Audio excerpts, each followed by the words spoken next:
Ode to the West Wind에 대해서 제가 좀 더 이제 설명을 하겠습니다.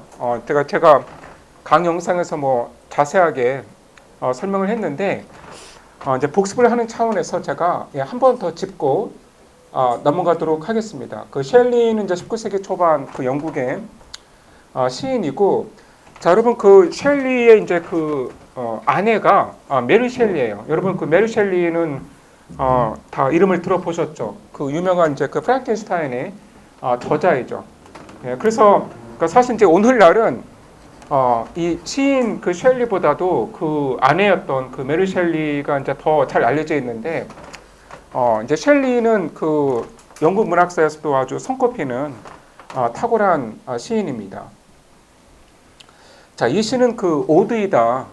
이제 오드라고 하는 건 원래 이제 그 그리스에서 나온 건데, 아주 그 진중한 그 어조로 어떤 그 대상을 찬미하는 그러한 시이죠.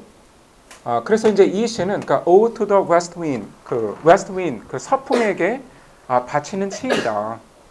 이렇게 이해를 하시면 됩니다. 자, 그리고 이제 특히 중요한 것이 이 시는 그 테르자리마라고 하는 형식으로 쓰여졌다. 테르자리마는 원래 이제 이탈리아에서 나온 거죠. 그 단테가 자기의 그 작품인 신곡 디바인 카머디를 테르자리마 이 형식으로 썼습니다. 그러니까 테르자리마는 뭐냐면, 그러니까 이 삼행짜리 연들이 계속 이어지는 건데, 그러니까 라임 스킴으로 그러니까 interlinked, 그러니까 서로 연결이 되는 거예요. 그래서 그러니까 ABA, DCB, CDC 이런 식으로 계속해서 이렇게 그 이 라임 스킴이 그러니까 앞으로 그 굴러가듯이 그 연결이 되면서 전개가 되는 것이죠. 그런데 이 테르자리마가 그 영국으로 16세기에 들어오긴 했는데, 테르자리마로는 많은 영시를 쓰지를 못했습니다. 그러니까 그 이유는 이제 제가 뭐 설명을 드렸다시피, 그러니까 영어는 이탈리아에 비해서 라임이 되는 단어를 찾기가 어렵다라는 거예요. 예, 그래서 여러분 보시면 알겠지만, 이 형식으로 시를 쓴다는 게 얼마나 어려운 일인가. 예, 이해가 되시죠? 그래서 영시에서는 그 테르자리마가 많이 쓰이지는 못했는데, 자 셸리의 이 시가 그러니까 테르자리마로 쓴 영시 중에서는 가장 훌륭한 작품으로 꼽히죠. 뭐 테르자리마에서뿐만 아니라 사실 이제 뭐 가장 정말 훌륭한, 가장 그 완벽에 가까운 영시 중에 하나로 손꼽히고 있습니다. 예, 그러니까 이 시 전체는 그 5개의 그 파트 혹은 섹션으로 구성이 되어 있는데, 그 하나의 그 파트는 이렇게 14행으로 구성이 되어 있죠. 그래서 이제 그 4개의 그 털씩, 그러니까 테르자리마 형식으로 되어 있는 그 4개의 그 털씩, 그러니까 3행짜리 연들이 있고, 이렇게 마지막은 그러니까 커플릿, 그러니까 서로 그 라임을 이루는 2개의 행으로 끝이 납니다. 그래서 그 하나의 그 파트가 소네트의 모습을 하고 있다. 그러니까 소네트는 이제 그 14행으로 그 이루어진 거잖아요. 그래서 우리가 이제 그 이 시를 형식상 그 하이브리드라고 할 수 있는데, 그러니까 테르자리마와 소네트, 그러니까 이 2개의 그 형식이 하이브리드, 혼합이 되어 있는 거죠. 그래서 셸리는 테르자리마의 그 소네트의 형식을 혼합해서 그 자기만의 어떤 그 독특한 형식을 만들어내고 있는 것입니다. 예, 이게 원래 그 1, 2, 3, 4, 5 그 파트로 구성이 되어 있는데, 이제 우리 그 수업 시간엔 파트 1과 마지막 그 5만 하도록 하겠습니다. 자, 파트 1에 대해서는 제가 뭐 그 영상에서 자세하게 설명을 드렸죠. 뭐 내용을 간단하게 리뷰를 한다면, 자, 웨스트 윈드를 이제 와일드라고 부르잖아요. 그리고 그 이 마지막에서도 와일드 스프릿 이렇게 부르죠.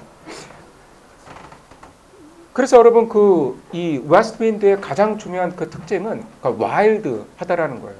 그러니까 와일드라고 하는 것은 어떤 사람의 힘으로 통제하지 못하는 것, 그러니까 제어하지 못하는 것, 어떤 자연 그대로의 어떤 문명이 끼어들지 못하는 이제 그런 의미를 갖고 있죠. 그래서 와일드하다라는 건 굉장히 그 규칙에 얽매이지 않고, 그러니까 자유로운 그 상태, 그걸 의미하기도 하는 건데, 그런데 이제 신기한 건 뭐냐면, 자, 이 웨스트 윈드는 이토록 와일드하다라는 게 강조가 되고 있는데, 자, 이 시 자체는 형식상의 통제가 아주 엄격하다라는 거죠.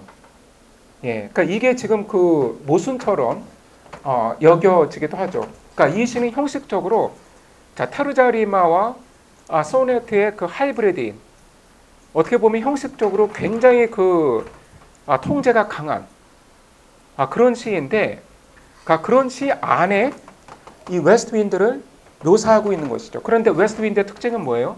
와일드하다라는 거죠. 그러니까 규칙에 얽매이지 않고 어떠한 그 통제에도 굴하지 않는 자연 상태 그대로의. 그래서 이게 그 모순처럼 보일 수 있다.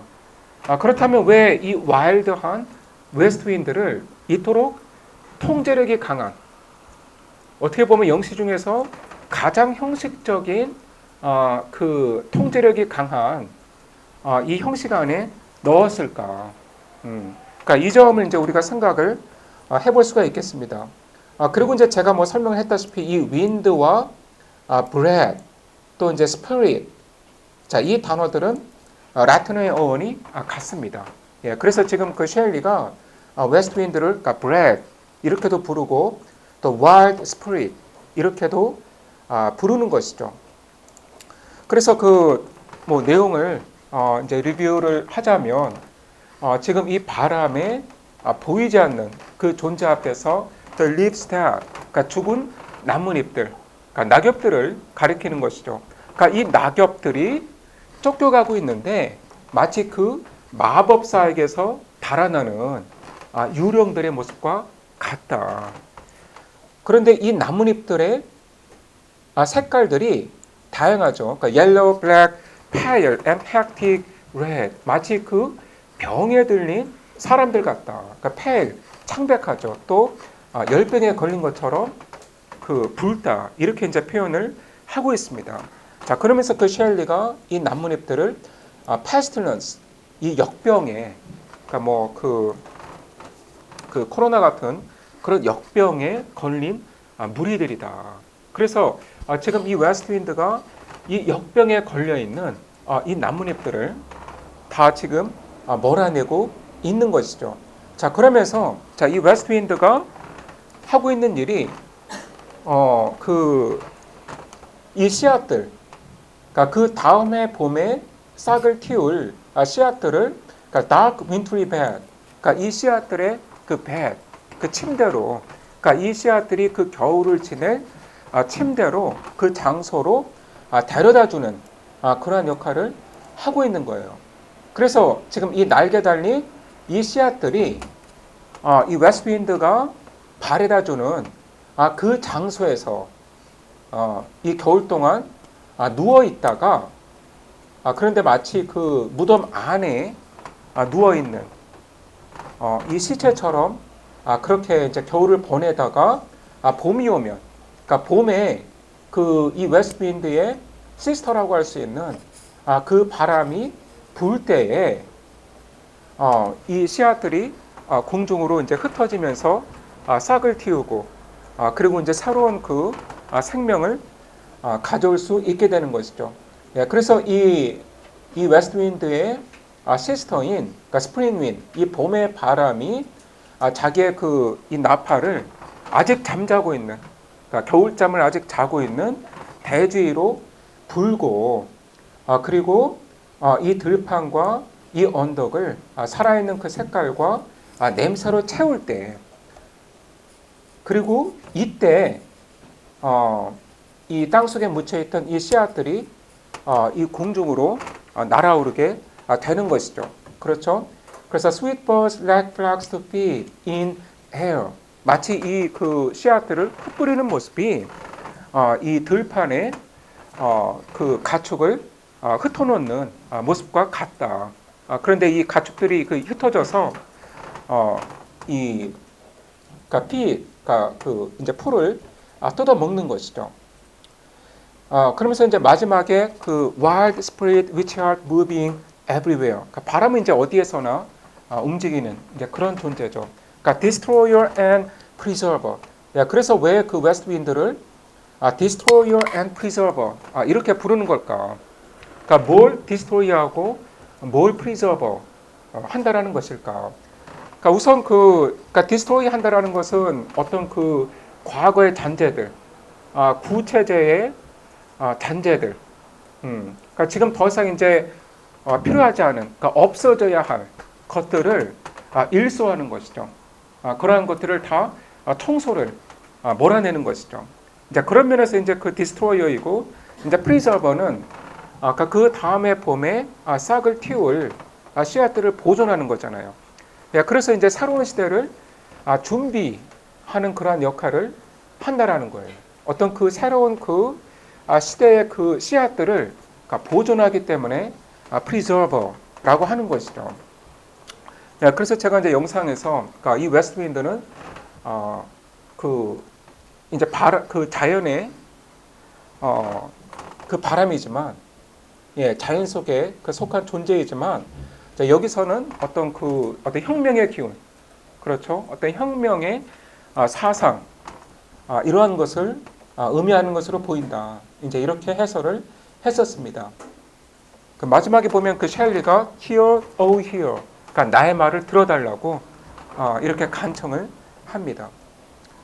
예, 여러분 관심이 있으시면 파트 2, 3, 4 다 읽어보시고요. 그런데 이제 그 2와 3가 좀 어렵습니다. 예, 그러니까 상당히 그 신텍스가 복잡하다라는 거 이해를 하시고, 그러니까 간략하게 설명을 하자면 이제 파트 1에서는 이 지상에서 웨스트 윈드가 어떠한 일을 하는지를 묘사를 하고 있고, 자 파트 2에서는 이 웨스트 윈드가 하늘에서 어떠한 일을 하는지, 그리고 파트 3에서는 이 웨스트 윈드가 또 바다에서는 어떤 일을 하는지. 그래서 이제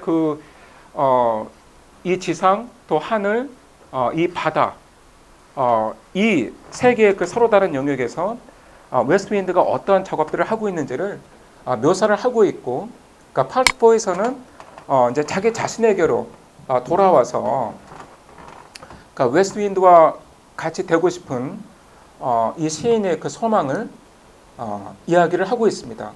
자, 그럼 그 파트 5로 가도록 하죠.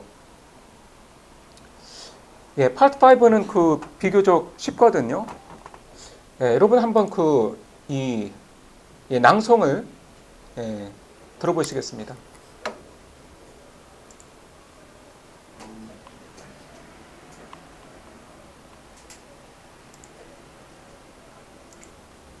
O wild west wind, thou breath of autumn's being, thou from whose unseen presence the leaves dead are driven like ghosts from an enchanter fleeing, yellow and black and pale and hectic red, pestilence-stricken multitudes. O thou, who chariotest to their dark wintry bed the winged seas, where they lie cold and low, each like a corpse within its grave, until thine azure sister of the spring shall blow her clarion o'er the dreaming earth, and fill driving sweet buds like flocks to feed in air with living hues and odours, plain and hill. Wild spirit, which art moving everywhere, destroyer and preserver, hear, oh hear. Thou on whose stream 이제 파트 2죠. sky's commotion, loose clouds like earth's decaying leaves are shed, shook from the tangled boughs of heaven and ocean, angels of rain and lightning. There are spread on the blue surface of thine airy surge, like the bright hair uplifted from the head of an unfierce Maenad, even from the dim verge of the horizon to the zenith's height, the locks of the approaching storm. Thou dirge of the dying year, to which this closing night will be the dome of a vast sepulchre, vaulted with all thy congregated might of vapours, from whose solid atmosphere black rain and fire and hail will burst. O hear! Thou who didst waken from his sullen dreams the blue Mediterranean, where he lay, lulled by the coil of his crystalline streams, beside a pumice isle embying his bay, and saw in sleep old palaces and towers, quivering within the waves' intenser day, all overgrown with azure moss, and flowers so sweet, the sense faints picturing them thou, for whose path the Atlantic's level powers cleave themselves into chasms, while far below the sea blooms and the oozy woods which wear the sapless foliage of the ocean know thy voice, and suddenly grow grey with fear and tremble and despoil themselves. Oh, hear! If I were a dead leaf thou mightest bear, if I were a swift cloud to fly with thee, a wave to pant beneath thy power and share the impulse of thy strength, only less free than thou, O uncontrollable, if even I were as in my boyhood, and could be the comrade of thy wanderings over heaven, as then, when to outstrip thy skyey speed scarce seemed a vision, I would ne'er have striven as thus with thee in prayer in my sore need. Oh, lift me as a wave, a leaf, a cloud. I fall upon the thorns of life, I bleed. A heavy weight of hours has chained and bowed one too like thee, tameless and swift and proud. Make me thy lyre, even as the forest is. What if my leaves are falling like its own? The tumult of thy mighty harmonies will take from both a deep autumnal tone. Sweet thou in sight. Be thou spirit fierce, my spirit. Be thou me, impetuous one. Drive my dead thoughts over the universe like withered leaves to quicken a new birth, and by the incantation of this verse scatter, as from an unextinguished heart ashes and sparks, my words among mankind. Be through my lips to unawakened earth the trumpet of a prophecy. O wind, if winter comes, can spring be far behind? 예, 뭐 아주 뭐 멋진 낭송이었던 것 같고요. 예, 잠시만요.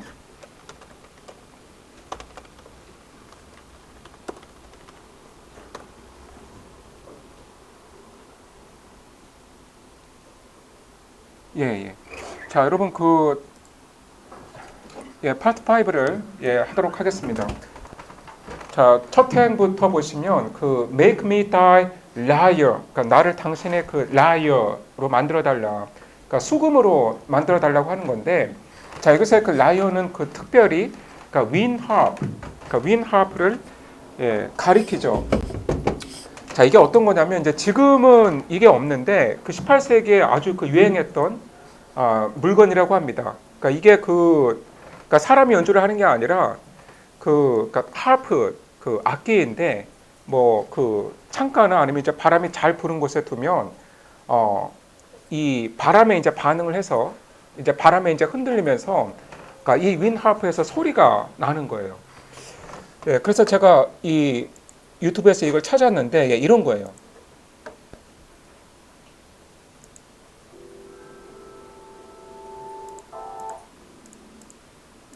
이게 잠깐만 윈 하프의 모습이 나타나. 예. 예, 보통 이제 이렇게 크지는 않은데 이제 창틀에 놓을 수 있을 정도로 작은 건데, 그러니까 이게 이제 바람이 이제 불면 여기서 이제 자연스럽게 소리가 나는 것이죠.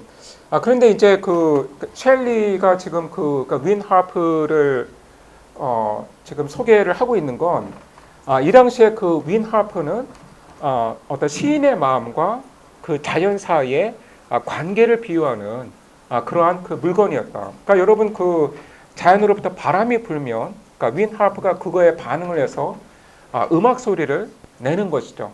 그래서 마치 그런 관계처럼 그러니까 시인의 마음도 자연에 그러니까 리스판스를 하면서 시적 창조를 하게 된다라는 거예요.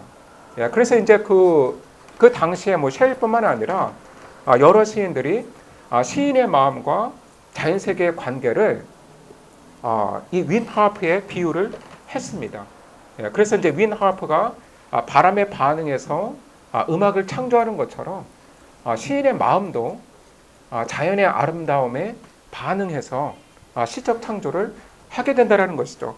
그러니까 여기서 지금 셸리가 자 나를 당신의 그러니까 라이어, 그러니까 윈하프로 만들어 달라. 그러니까 even as the forest is 마치 숲이 당신의 윈하프인 것처럼. 그러니까 여기서 지금 이 숲 전체가 윈하프로 지금 비유가 되고 있는 것이죠. 그러니까 이 말은 무슨 말이냐면 여러분 그 바람이 불면 그러니까 이 숲 속에 바람이 불면 소리가 나는 거죠. 나뭇잎이 흔들리거나 떨어지죠. 그래서 이제 거기서 나는 소리를 이제 음악으로 상상을 하면서 포레스트가 당신의 이 웨스트윈드의 그 윈하프인 것처럼 자 나를 당신의 윈하프로 만들어 달라. 지금 이런 말을 하고 있는 겁니다. 그 다음에 What if my leaves are falling like its own? 여기서의 그 its는 숲을 가리키는데 그래서 이제 바람이 그 강하게 불면 이 숲 속에 있는 그 나무들의 나뭇잎들이 우수수 떨어지겠죠. 그렇죠? 바람이 이제 강하게 휘몰아치면 나뭇잎들이 우수수 이렇게 소리를 내면서 떨어지게 되는데 자, 내 자신의 잎들이 당신으로 인해 떨어져도 괜찮다. 그러니까 내 자신의 잎들이 떨어진들 어떠랴. 그러니까 내가 당신의 그러니까 윈하프만 들 수 있다면 내 자신의 잎들이 떨어져도 괜찮다. 그러니까 사실 그 잎들이 떨어진다라는 것은 그 생명이 다해간다. 그러니까 죽음이 이제 가까워 온다. 이제 이런 의미잖아요. 그래서 셸리는 내가 당신의 그러니까 윈하프만 될 수 있다면, 그러니까 내가 그 당신으로부터 영감을 받아서 시적 창조를 할 수 있다면 나의 생명이 다해가도 괜찮다. 내가 죽어도 괜찮다. 이런 말을 하고 있는 것이죠. 그러니까 셸리가 여러분 이 시를 쓸 때 한 27살 이었거든요. 그러니까 상당히 그 젊은 나이에 이런 그 훌륭한 작품을 썼는데 그 이제 30살의 나이에 죽습니다. 그러니까 이 시를 쓰고 한 3년 후 즈음에 이제 죽게 되는 것이죠. 그런데 27살에 이미 이제 셸리의 그 머리가 하얗게 좀 많이 그 변했다고 그래요. 그러니까 그 머리가 이제 하얗게 많이 샜는데 이제 그 자기의 그 이 머리카락을 보면서 이 식구를 생각한 것이기도 하죠. 예, 그 다음을 보시면 The tumor of thy mighty harmonies will take from both a deep autumnal tone. 그러니까 여기서 지금 그 바람이, 그러니까 서풍이, 그러니까 튜멀, 그러니까 소동, 뭐 폭동 이런 의미죠. 그 이 서풍이 한번 그 강하게 불 때마다 튜멀트가 일어나게 된다. 그러니까 큰 소동이 일어나게 된다는 것이죠. 그런데 이 서풍은 그러니까 강력한 하모니스, 이 강력한 그 조화의 힘을 갖고 있다. 그러니까 이 서풍이 그 휘몰아칠 때마다 will take from both, 그러니까 나 자신과 숲입니다. 그러니까 위에서 지금 그 나 자신을 이 서풍의 라이어로 만들어 달라고 했고, 그런데 이 포레스트가 또한 그 이 서풍의 라이어라고 그랬죠. 그래서 여러분 여기서의 그 보트는 시인 자신과 숲을 가리키죠. 예, 그래서 그 서풍이 불게 되면 나 자신뿐만 아니라 이 숲으로부터 a deep autumnal tone, 그러니까 깊이 있으면서도 그 가을에 그 소리를 발산하게 된다. 이런 의미죠. 그래서 그 이 웨스트윈드가 불 때 뭐 그 나무에서도 이 숲에서도 이 소리가 나겠지만 자, 나 자신도 소리를 내게 된다. 그러니까 이제 여기서 이제 소리를 내게 된다라는 것은 어떤 그 시적인 창조를 하게 된다라는 것이죠.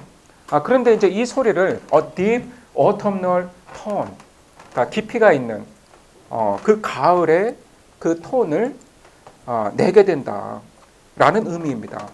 자, 그런데 이 톤이 그러니까 sweet though in sadness, 뭔가 그 슬픔에 잠겨 있기는 하지만 그러니까 스윗한 그러한 음악을 만들어 내게 된다. 자, 그 다음 그 행을 보시면 Be thou a spirit fierce, my spirit be thou me impetuous one. 자, 제가 그 의미 단위로 이 시를 지금 분해를 한 건데 원래는 여러분 그 지금 이 두 행이 바로 이 다음에 나오는 것이죠. 예, 그러니까 여러분 그 원래 시를 보시면 이게 하나의 그 연이죠. 그런데 이제 제가 그 좀 이해의 편의를 위해서 이 구분을 해 놓은 것입니다. 그러니까 이제 이 부분에서 그 이 시인이 서풍에게 Be thou a spirit fierce, my spirit. 그러니까 그대가 바로 내 자신이 되어달라. 그러니까 여러분 그 처음에는 그러니까 이 시인이 그 웨스트윈드에게 나를 당신의 윈하프로 만들어달라. 그렇게 요청을 했는데, 자, 거기서 한 걸음 더 나아가서 이제 이러한 요청을 하는 것이죠. 그대가 내 자신이 되어달라. 내가 바로 당신 자신이 되고 싶다. 나와 당신이 하나가 되기를 원한다. 이러한 지금 간청을 하는 거예요. 그러니까 웨스트윈드를 가리켜서 spirit fierce, 그러니까 거친 영혼이다. 이렇게 묘사를 하는데, 당신의 그 거친 영혼이 바로 나의 영혼이 되게 하라. 그러니까 be thou me impetuous one. 자, 당신이 바로 내가 되게 하라. 이렇게 이제 부르면서 서풍을 자, impetuous one 이렇게 부르죠. 어떤 격렬한 존재이다. 맹렬한 존재이다. 그러면서 이렇게 말을 합니다. 그러니까 drive my dead thoughts over the universe like withered leaves to quicken a new bird. 그러니까 나의 그 죽은 생각들을 우주로 퍼뜨려서 나의 그 생각들로부터 새로운 그 생명이 태어나게 해달라. 자, 여러분 그 지금 여기서 셸리가 웨스트윈드에게 부탁하고 있는 것은 그러니까 나의 생각들을, 나의 어떤 그 혁명적인 개혁적인 그 사상들을 온 세계로 이 웨스트윈드가 퍼뜨려서 마치 그 낙엽들을 퍼뜨리는 것처럼, 낙엽들을 그 휘날리는 것처럼 나의 그 생각들을 이 온 세계에 다 흩뿌려서 자, 그로부터 새로운 생명이 quicken, 소생을 할 수 있게 해달라. 이제 이러한 부탁을 하는 것이죠. 자, 그렇다면 왜 그 dead thoughts 이러한 표현을 쓴 걸까요?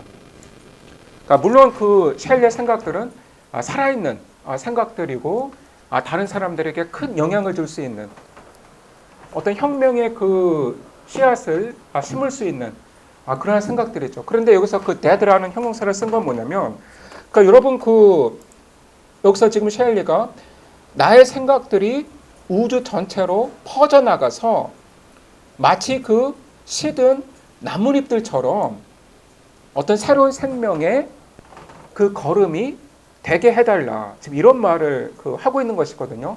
그런데 여러분 그 이 leaves는 여기서는 지금 그 나뭇잎이라는 의미이지만 여러분 그 책의 페이지라는 의미도 있죠. 그렇죠? 그러니까 leaves 하면 나뭇잎이라는 의미도 있지만 그 책의 그 책장들, 페이지들 이제 그런 의미도 있는 거죠. 그래서 지금 그러니까 셸리는 시인으로서 자기의 생각을 책으로밖에 알릴 수가 없죠. 그러니까 자기의 시집으로 자기의 그 생각들, 자기의 사상들을 세계에 뿌려야 되는 것인데, 그러니까 여러분 이 시집의 이 책장들은 그러니까 살아있는 생물은 아니죠. 그렇죠? 그러니까 죽어있는, 그러니까 생명이 없는 무생물이 바로 책장들이죠. 그래서 이제 그 생명이 없는 그 책의 페이지에 적혀 있는 그런 생각들이란 의미로 그러니까 dead thoughts라고 부른 것입니다. 그리고 여러분 뭐 시인이나 그 작가가 자기의 생각을 책으로 출판을 하면, 그러니까 일단 그 퍼블리시가 되면 그 책에 있는 생각들은 더 이상 자기의 것이 아니에요. 예. 그 책에 있는 생각들은 어떤 그것만의 그 생명력을 가지면서 세상으로 퍼져나가게 되는 것이죠. 예. 그래서 이제 그런 의미에서도 대다하다. 이제 그렇게 이해를 하시면 되겠습니다. 그래서 이 시집에 이 페이지들, 이 책장들에 적혀 있는 어떤 시의 형태로 쓰여진 그 셸리의 생각들이 온 우주로 이 웨스트윈드의 그 바람을 타고 퍼져나가게 되는 것이고, 그래서 그 생각들이 일종의 그 걸음이 되어서 거기에서 새로운 그 탄생이 일어나게 해달라. 이제 이렇게 간청을 하고 있습니다. And by the incantation of this verse. 그러니까 지금 이 시의, 그러니까 this verse는 O to the west wind, 이 시를 가리키죠. 그러니까 지금 이 시의 incantation은 뭐 주문, 마술, 그런 의미잖아요. 그러니까 지금 이 시에 어떤 그 주문으로 인해서, 그러니까 scatter as from an unextinguished heart, ashes and sparkles, my words among mankind. 그러니까 지금 위에서 했던 것과 비슷한 이야기를 반복을 하고 있는 것인데, 그러니까 아직 꺼지지 않은 난로에서 바람이 이 애쉬와 스파크를 퍼뜨리는 것처럼, 그러니까 여러분 아직 꺼지지 않은, 아직 불씨가 살아있는 난로 위에 만약 바람이 불게 된다면 그 난로에 있는 뭐 재나 불꽃 이런 것들이 사방으로 퍼져나가겠죠. 마치 그것처럼 나의 그 말들을 인간들 사이에 스캐러 퍼뜨려 달라. 어떤 이 세상을 새롭게 할 수 있는, 그러니까 혁명적인 그 사상을 담고 있는 나의 말들을 그대가, 그러니까 웨스트윈드가 이 세상에 퍼뜨려 달라. 마치 아직 꺼지지 않은 난로에서 이 재와 이 불씨가 퍼뜨려지는 것처럼. 그러면서 be through my lips to unacquaint the trumpet of a prophecy. 그러면서 웨스트윈드에게 이런 말을 하는 거죠. 그러니까 나의 입술을 통해서, 그러니까 이제 시를 내뱉는, 이 시를 말하는 나의 입술을 통해서 아직 깨어나지 않은 이 대지에 예언의 트럼펫이 되어달라. 그러니까 웨스트윈드에게 내가 하는 프로페시, 예언의 트럼펫이 되어다오. 그런데 이 트럼펫은 어디를 향하는 것인가? 그러니까 unacquaint earth, 아직 깨어나지 않은 대지이다. 그러니까 왜 unacquaint, 아직 깨어나지 않았다라고 표현을 하는 건가요? 그러니까 셸리의 관점에서 보면 지금의 그 세계가 아직 깨어나지 못했다라는 거예요. 어떤 자유의 억압, 이러한 상태에서 아직 깨어나지 못했다라는 거죠. 어떤 자유의 참된 가치를 이 세상이 깨닫지 못했다라는 거예요. 그래서 지금 이 세상은 일종의 겨울잠을 자고 있는 상태인데, 그러니까 아직 깨어나지 않은, 아직 겨울잠에서 깨어나지 못한 이 세상 사람들에게 나의 예언의 트럼펫이 되어달라. 그런데 이 예언은 어떠한 예언인가요? 바로 새로운 세대, 새로운 시대, 또 새로운 세상이 열릴 것이라는 그러한 예언이죠. 그러니까 지금의 이 암흑기가 지나가고, 그러니까 자유가 억압당하는 어떤 창조성이 억제가 되는 지금의 어두운 이 겨울이 지나가고 새로운 희망의 시대가 올 거라는 그러한 프로페시, 예언의 트럼펫이 되어달라. 이제 이렇게 요청을 하는 것이죠. 그러면서 웨스트윈드에게 이렇게 질문을 합니다. 그러니까, O wind, if winter comes, can spring be far behind? 여러분 이 구절이 굉장히 유명하거든요. 아마도 이제 영시에서 가장 유명한 구절 중에 하나이고, 그러니까 여러분 그 Ode to the West Wind 이 시의 제목은 몰라도 이 구절은 잘 알려져 있습니다. 예, 그러니까 이 시의 그 제목은 몰라도 이 구절은 정말 누구나 한 번쯤 들어본 그런 그 구절이죠. 그러니까 여러분 그 의미는 이제 분명하잖아요. 그러니까 바람에게 이제 이렇게 묻는 것이죠. 그러니까 if winter comes, can spring be far behind? 그 겨울이 온다면 봄이 멀리 있겠는가? 그러니까 지금 그 시점이 언제죠? 늦가을이에요.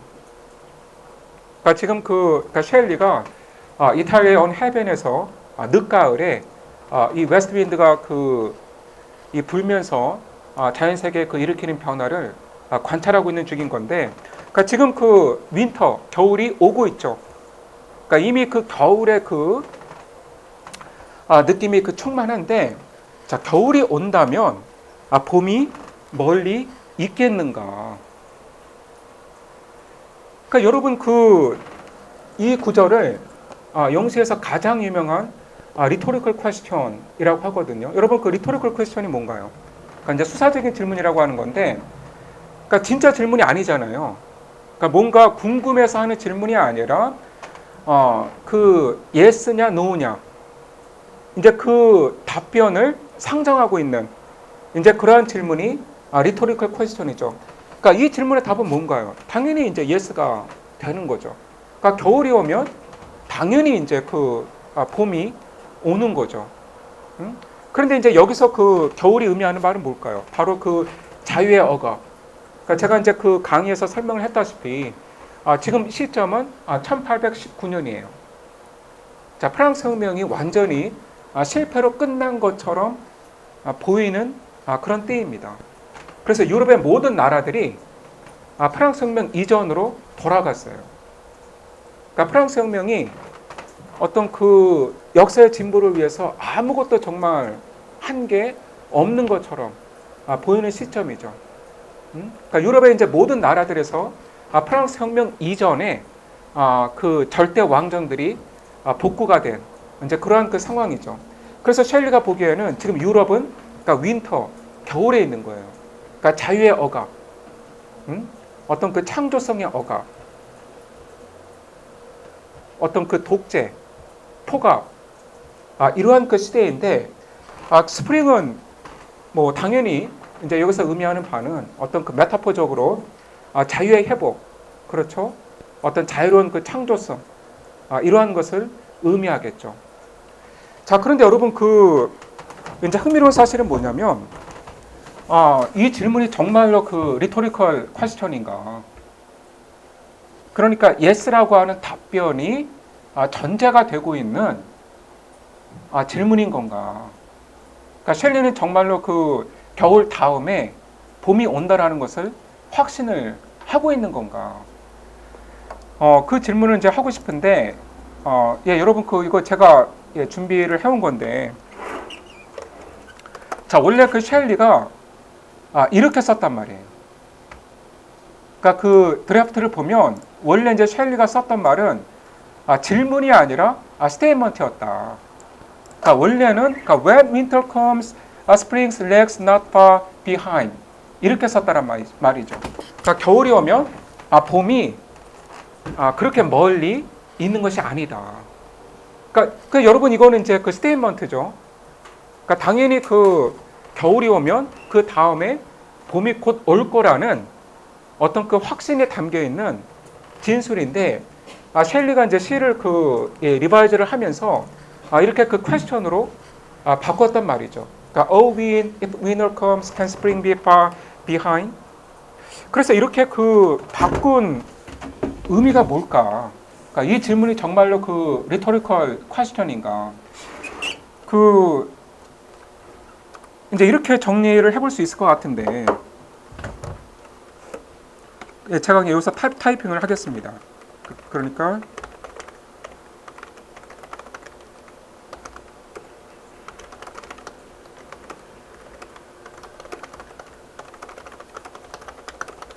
이거죠. 그러니까 자연 세계에서 겨울 다음에 이제 봄이 온다는 거는 뭐 자명한 사실이죠. 그래서 이제 이런 의미에서는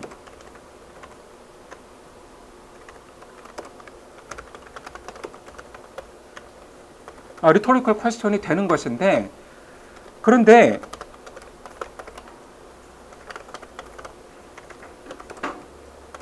그러니까 겨울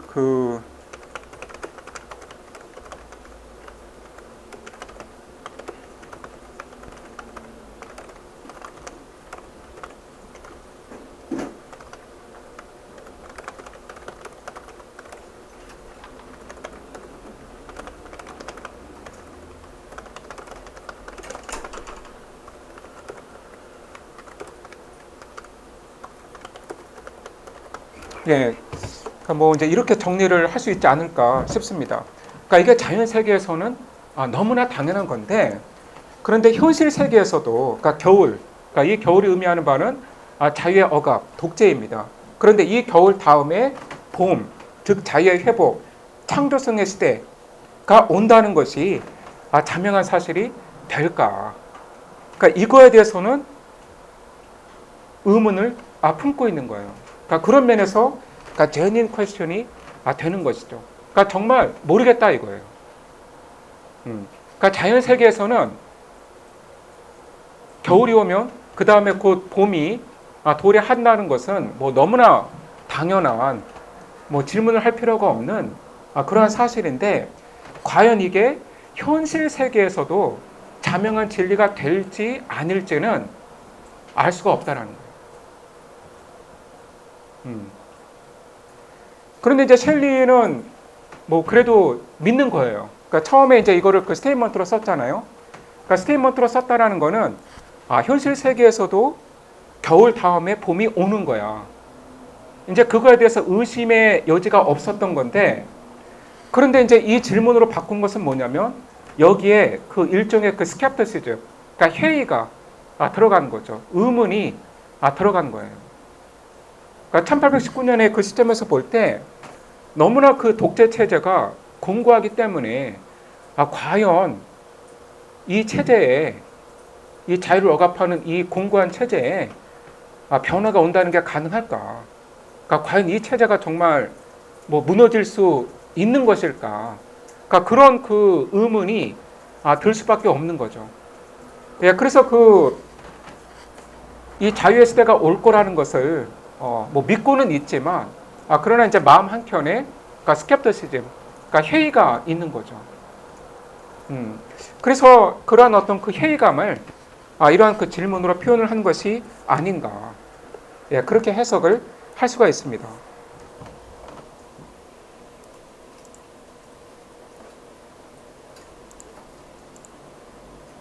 예, 여러분 뭐 이 구절에 대해서 좀 더 제가 설명을 하자면, 그러니까 이 구절이 우리나라에서도 굉장히 유명했거든요. 여러분 그 함석헌이라고 하는 분을 혹시 뭐 이름을 들어봤는지 모르겠는데, 이제 이분이 뭐 이제 독립운동도 열심히 하신 분이시고, 특히 이제 70년대 그 이제 박정희 시대 그 독재에 맞서서 많은 활동을 하신 분인데, 이 함석헌 이분이 이 셸리의 이 시를 번역을 했어요. 그래서 이제 이 함석헌의 이 서풍부, 이제 그 제목을 그 서풍부라고 이제 옮겼는데, 이제 그 서풍부라는 그 번역시가 상당히 유명했습니다. 그런데 이제 특별히 이 마지막 구절, 이제 함석헌 씨가 이제 정확히 뭐라고 번역을 했는지는 이제 제가 찾지를 못했는데, 그러니까 그 겨울이 오면 봄이 멀리 있겠는가. 그러니까 이 구절이 이제 우리나라 그 지식인들 사이에 뭐 아주 유명했죠. 그래서 이제 셸리의 이름은 몰라도 누구나 다 이제 이 구절은 알 만큼 이제 그 정도로 유명했다. 야, 그런데 뭐 이제 함석헌도 그렇고, 이 시를 이제 번역을 했던 그 함석헌도 그렇고, 그리고 이제 이 구절을 이제 암송을 했던 지식인들도 그렇고, 이제 그분들은 다 이거를 리토리컬 퀘스천으로 이해를 한 것이죠. 그러니까 겨울 다음에 반드시 봄은 오게 된다. 그러니까 그 당시 1970년대 그 지식인들이 이해를 하기로는 우리가 지금은 이 독재 체제, 이 엄혹한 겨울을 지내고 있지만 곧 봄은 온다. 라는 어떤 희망의 이제 메시지로 이제 이 구절을 이해를 했던 것이죠. 예. 예, 여러분 뭐 시가 좀 어려웠는데 예, 여러분들이 좀 정리를 할 시간을 주도록 하겠습니다. 예, 한 3분 정도 제가 시간을 드릴 테니까 예, 한번 다시 읽어보시면서 예, 좀 제대로 그 이해를 하고 있는 건지 좀 확인을 해보시고 예, 질문이 있으면 저한테 예, 해주시기 바랍니다.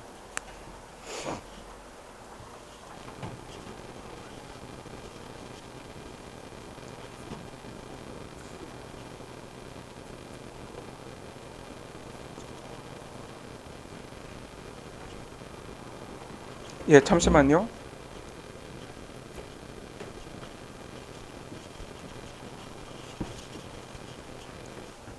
예, 예. 예, 좀 더 크게 좀 해주세요. 예.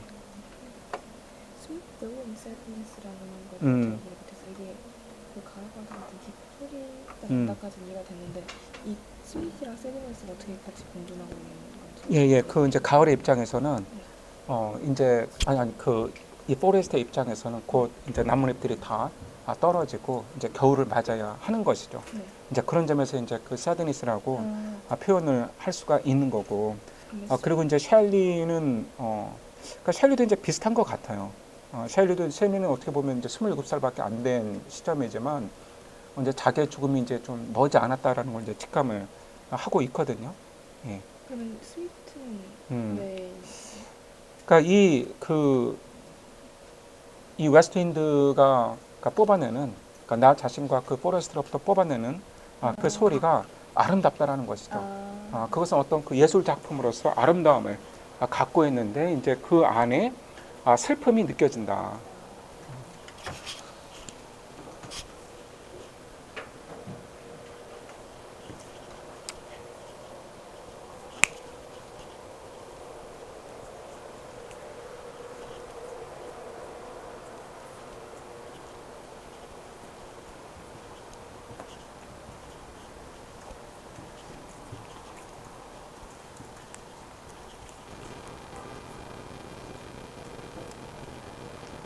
예, 여기서 뭐 또 다른 질문 있으신가요?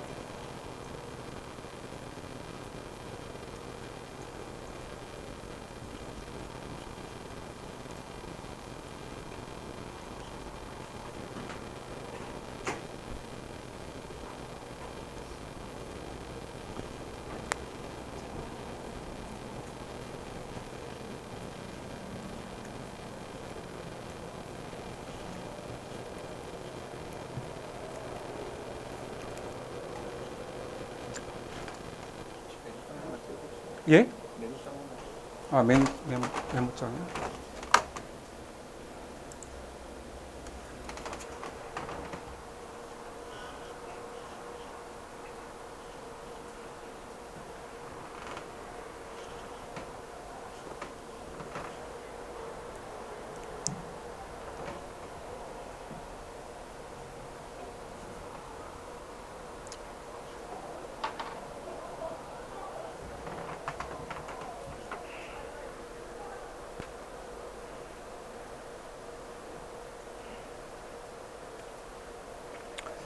예, 뭐 여러분 그 위시에서 그 웨스트윈드가 상징하는 말은 뭘까요? 그러니까 웨스트윈드는 뭘 가리킬까요?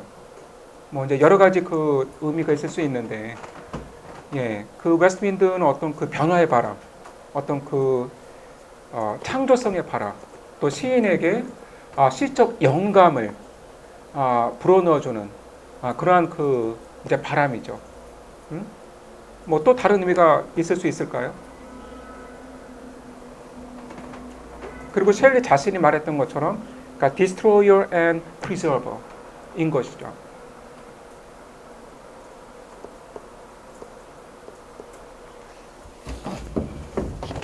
야, 그런데 여러분 그 이제 서양 문화에서 그 이 웨스트윈드를 어떤 그 창조성, 그러니까 크리에이티비티와 연결을 지었던 건 셸리만이 아니었습니다. 그러니까 보티첼리의 이제 그림으로 이해하는데 잠시만요.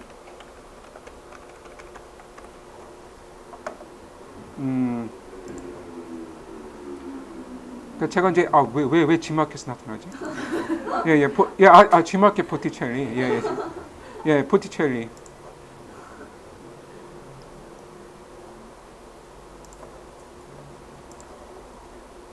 예, 여러분 그 이 그림 한 번쯤은 다 보셨죠? 이게 이제 그 보티첼리의 가장 유명한 그림인데, 뭘 묘사하고 있나요? 비너스의 탄생이에요. 그러니까 여러분 그 비너스는 아버지나 어머니가 없어요. 이제 좀 그 정확하게 이야기를 하자면, 그 제우스가 아버지 크로노스에게 그 반란을 일으켰죠. 그러니까 원래 이제 크로노스가 이 세계를 지배하고 있었는데 제우스가 형제들과 힘을 합쳐서 아버지를 끌어내린 거죠. 그런데 이제 그렇게 아버지를 끌어내리는 과정에서 그 아버지의 그 성기를 잘랐어요. 그런데 이제 그 잘린 그 이제 부위에서 이제 피가 나왔겠죠. 그런데 이제 그 피가 이제 바다로 떨어졌는데 거기서 이제 비너스가 태어났다라고 합니다. 이제 신화에서 이제 그런 이야기가 있고, 그런데 이제 비너스가 그 태어날 때 이제 조개 안에서 만들어졌다고 해요. 예, 그래서 이제 이 조개가 이 바다를 막 떠돌다가 이 키프로스의 그 해변에 당도를 했고, 이제 거기서 이제 비너스가 이렇게 나타났다고 하는데, 그런데 여러분 바로 이제 이 왼쪽에 이제 묘사가 된 게 여기 보면 그 어떤 사람이 이렇게 바람을 막 불고 있잖아요.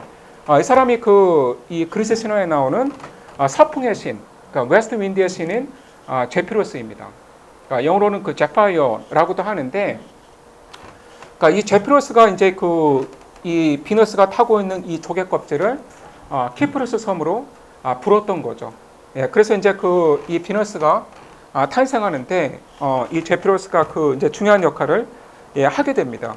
예, 그래서 이제 이 그림에서도 나타나 있지만 그 웨스트 윈드는 어떤 그 서양 문화에서 어떤 창조성, 어떤 그 새로운 것을 탄생시키는 것, 그러한 힘과 연관이 되어 있다라는 거예요. 예, 그래서 이제 셸리도 어떤 이제 그러한 이 전통에서 이러한 시를 쓰고 있는 것이죠. 예, 또 뭐 이 시에 대해서 뭐 다른 질문 있으신가요? 예, 오늘 뭐 또 조발표가 있어서 자, 셸리는 여기서 마무리를 하도록 하겠습니다.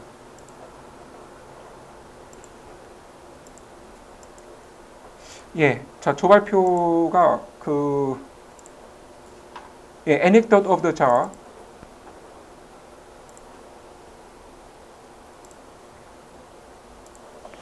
예, 누가 발표하시나요?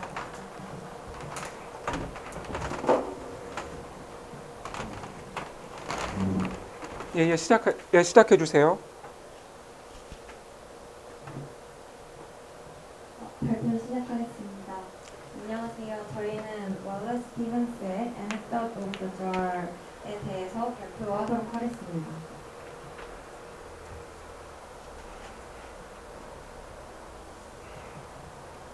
우선 발표는 작가 소개, 그리고 시의 내용과 시에서 사용된 기법 분석, 결론과 디스커션 퀘스천 순서로 진행하도록 하겠습니다.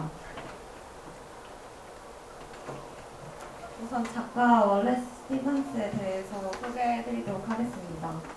스티븐스는 펜실베니아주 리딩 출신으로 하버드 대학교와 뉴욕 대학교 법과대학에서 공부를 하고 변호사 자격을 취득하였습니다.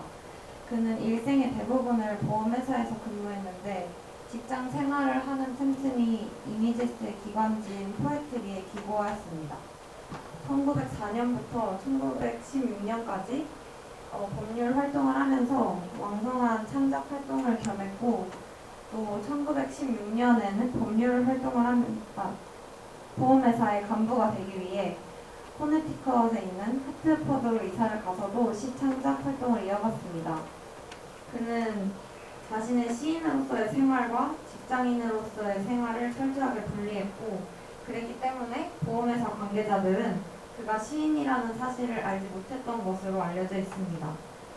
그의 대표작으로는 1995년에 플리처상을 수상한 컬렉티브 포엠즈가 있고, 또 40세가 넘은 나이로 발표했던 할모니움이나 The Necessary Angel과 같은 시평론도 알려져 있습니다. 이어서 시를 낭송한 후 본격적으로 시의 내용에 대해 발표하도록 하겠습니다. Anecdote of the Jar. I placed the jar in Tennessee, and round it was upon a hill.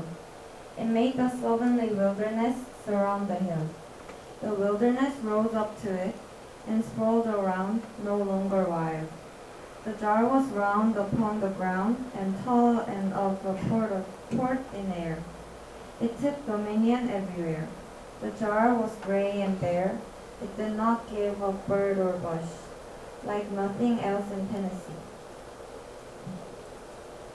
이어서 시를 분석한 내용을 발표드리도록 하겠습니다. 시의 전체적인 내용을 보면 이 시는 예술과 자연과의 긴장 그리고 조화를 다루고 있습니다. 작품의 배경이 되는 테네시는 자연을 나타내고 항아리는 일종의 예술을 상징한다고 볼 수 있습니다. 우선 1, 2년을 보시겠습니다. 1년에서 화자는 테네시에 항아리를 놓고 있는데 이러한 행위를 통해 항아리가 그곳에 위치하기 전과 후의 풍경을 대립시키고 있습니다. 이 시가 전개되면서 독자의 시선은 항아리를 에워싼 언덕의 황량한 풍경으로부터 이 스티븐스가 서 있는 지역의 황량함을 앗아간 항아리 그 자체를 주목하게 됩니다. 또한 항아리는 주변의 황야에 의해 동그랗게 에워싸이게 됩니다.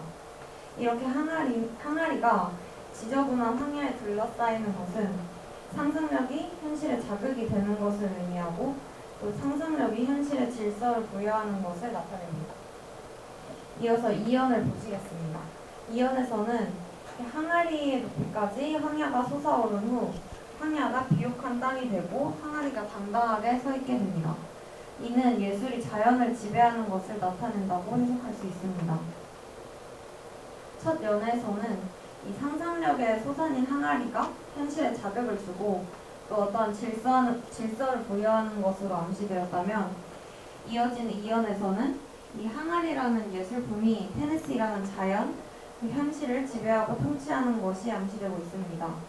여기서 나온 port, 즉 항구라는 말로 은유화하는 대상은 이 상상력의 배들이 정박하고 떠나간 후 새로운 배들이 들어오는 처소입니다. 1년에서는 주변에 황야가 펼쳐져 있고 그 항아리만 언덕 위에 놓여 있었습니다. 그러나 2연에서는 현실 세계, 자연 세계가 상상의 세계와 같은 수준으로 형성됨을 볼 수 있습니다. 그래서 항아리 주변에 황야가 같은 높이로 펼쳐지는데 이는 현실의 자연 세계와 예술 세계가 질서와 조화를 이루는 것을 의미하고 있습니다. 마지막으로 3연을 보시면 항아리가 현실 세계 모든 곳을 지배한다고 말합니다. 이 항아리는 자연의 영속성과는 달리 가변적이고 인위적인 인간의 상상력을 의미합니다. 또 테네시에서 만들어진 다른 항아리들의 겉에는 새나 숲과 같은 문양이 새겨져 있지만 이 항아리에는 아무 문양도 새겨져 있지 않습니다. 이는 테네시에서 다른 예술가들은 새나 숲과 같은 자연을 노래하고 있으나 이 항아리라는 예술품은 그와 같은 꾸밈이 없이 예술의 본질적인 요소만 갖고 있음을 뜻한다고 해석할 수 있습니다. 다시 말하자면 이 새와 숲과 같은 자연물을 묘사한 것이라고 할지라도 자연 그 자체는 아니기 때문에 현실로부터 유기된 예술인 반면에 이 항아리는 현실 그 자체인 예술이라는 의미입니다. 또한 이 항아리는 무질서하고 황폐한 현실 세계를 대조하여 질서 있고 비옥한 세계가 되도록 하는데 이는 상상의 세계가 현실 세계를 변화시킬 수 있음을 말하고 있습니다. 이 3면에서 항아리가 상징하는 시나 예술을 통해서 황량한 황무지가 상징하는 현실을 주목하게 되고 또 이 시는 상상력을 통하여 독자들이 현실을 인식하게 만드는 역할을 합니다.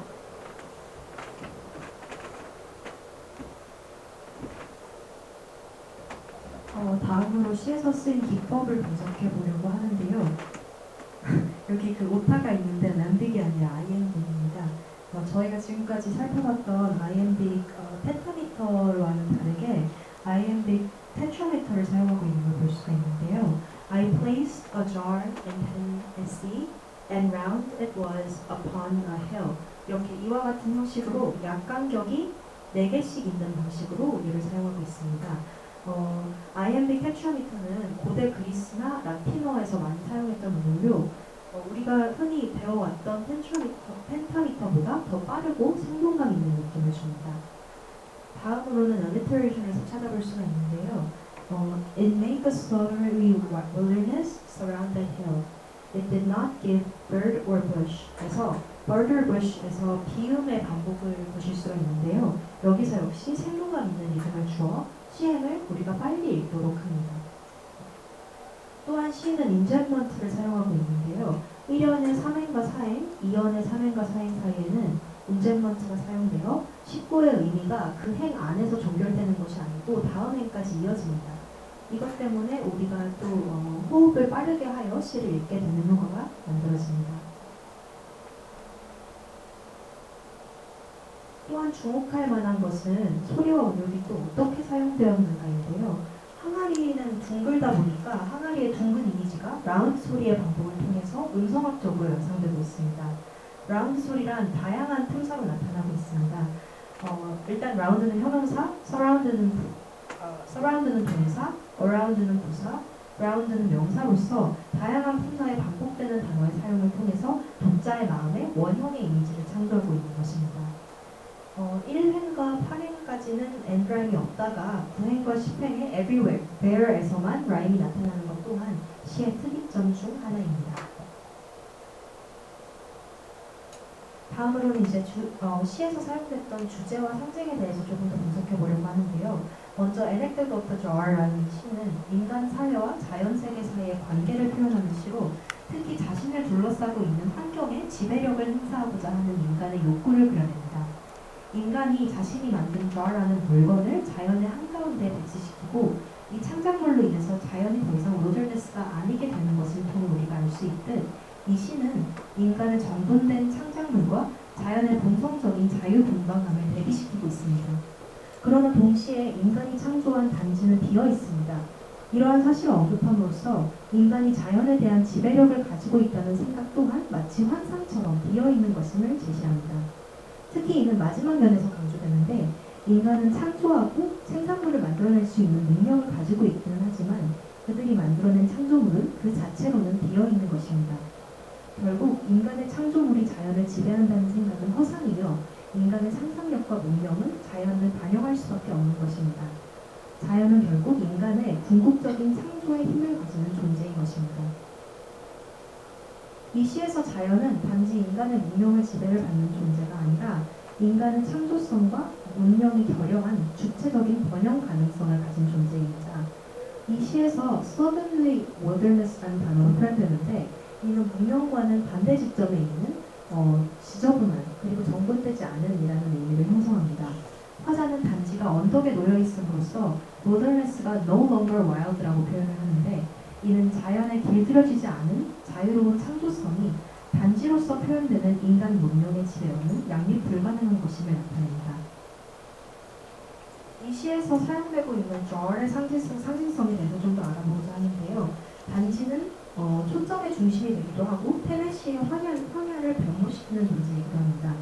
언덕에 놓인 그릇이란 아무런 장식이 없는 단순한 창조물일 뿐이지만 가난한 테네시의 삶 속에서 사용됨으로써 테네시의 초라한 거친 땅을 정복한 그릇이기 때문입니다. 이 단지는 자연을 길들이고 지배하고 싶어하는 인간의 방식을 반영하고 있습니다. 이 시에서 단지가 입으로 초점의 중심이 되는 것은 문화와 황야의 대조를 강조하기 위한 것인데요. 처음부터 사면의 이행까지 단지가 황야에 영향을 미치는 것을 묘사하기 때문에 처음에는 테네시의 황야와 대조되는 것처럼 보입니다.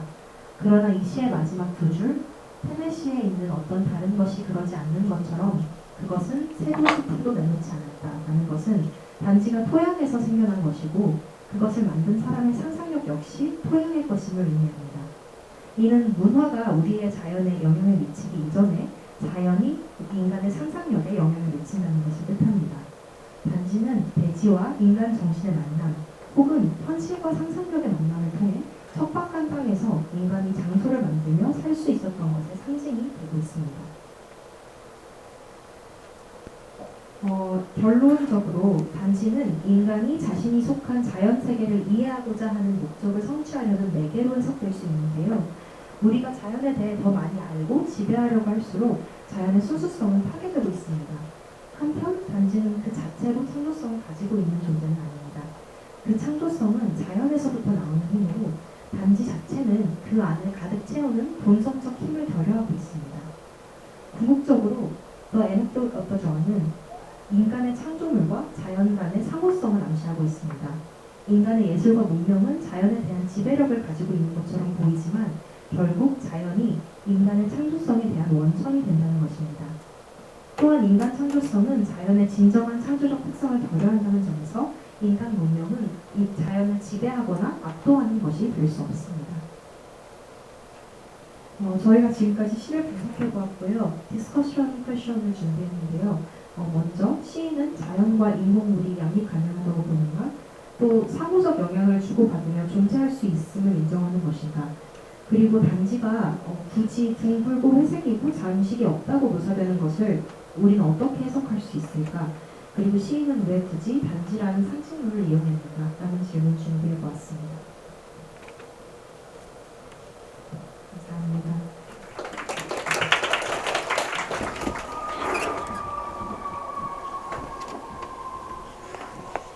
예, 여러분 이제 발표를 잘 들었고요. 그러니까 사실 이 시가 좀 그러니까 언어는 이렇게 심플한데 해석을 하기가 쉽지가 않거든요. 예, 지금 이제 20세기 이제 중엽의 시인이죠. 월러스 스티븐슨 이제 20세기 미국의 모더니즘 시를 이제 대표하는 그러한 작가입니다. 이게 이제 유명한 이유는 뭐 이제 시 자체가 좋기도 하지만 사실 그러니까 스티븐스의 시 중에서 그나마 쉬운 그나마 이제 좀 액세서블한 시이기 때문이기도 하거든요. 자, 뭐 거의 뭐 시간이 뭐 별로 안 남았는데 예, 근데 여기 지금 오타가 있는 게 그러니까 round it was이죠 여기. 그러니까 is가 아니라 이제 round it was이죠. 자, 여러분 anecdote of the jar 뭐 번역을 어떻게 해야 되나요? 뭐 이제 여기 발표지에서는 단지라고 했는데 뭐 항아리라는 뭐 의미도 되겠죠. 뭐 병 뭐 이라는 의미도 되겠고. 그러니까 이 jar에 대한 뭐 이야기이다, anecdote, 일화이다. 이제 이런 의미이죠. 제목의 의미는 뭔지 이제 시 전체를 보고 나서 살펴보도록 하겠습니다. 자, 여기 뭐 이제 친절하게 어떤 분의 이제 번역도 이제 옮겨다 주셨는데요.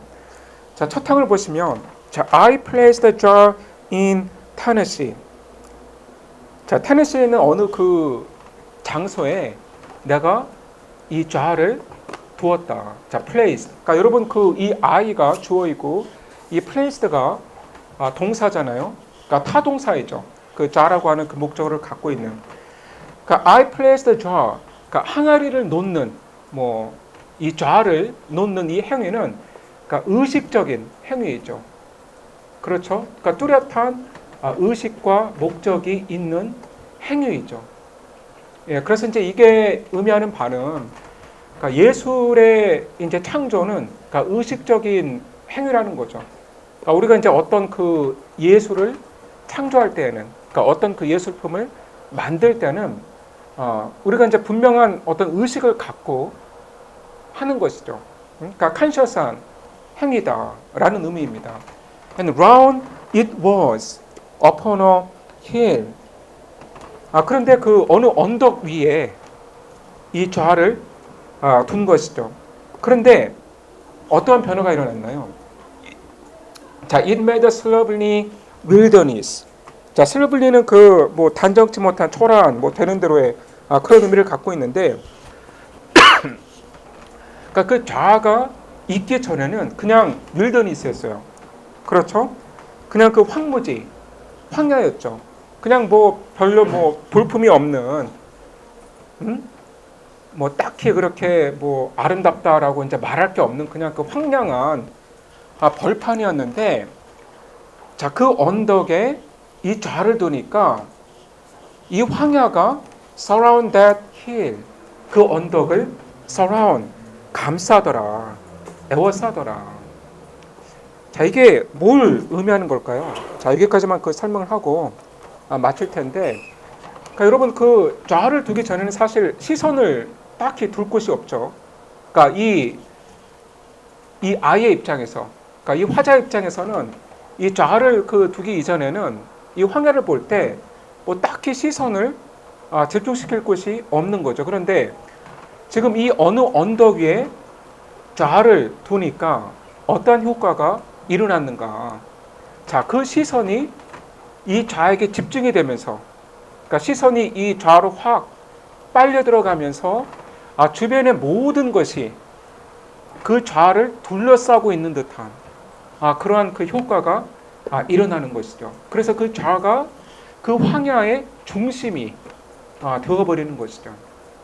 그 황야가 그 좌를 둘러싸고 있는, 그러니까 서라운드 하게 되는 그 효과가 발생했다라는 겁니다. 예, 자 나머지는 그 다음 시간에 해설을 하고 또 다음 시간에 그 시작할 때 그 크리스테이블에 대한 퀴즈를 보도록 하겠습니다.